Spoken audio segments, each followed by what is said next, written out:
Flood rescue update: 3,484 rescued today, total 20,575 saved. River Sutlej, September 10, 2025. Today, 3,484 people were rescued from the adjoining areas of River Sutlej. Rescue 1122. Rescue operations continued in Ahmedpur, Khairpur, Hasilpur and Bahawalpur. A total of 3,234 people were rescued today. 2,984 from Bhalla Jhullan Ahmedpur, 36 from Hasilpur, 145 from Khairpur, and 69 from Bahawalpur.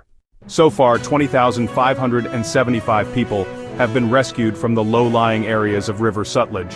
Currently, 38 rescue boats with trained staff are actively engaged in operations.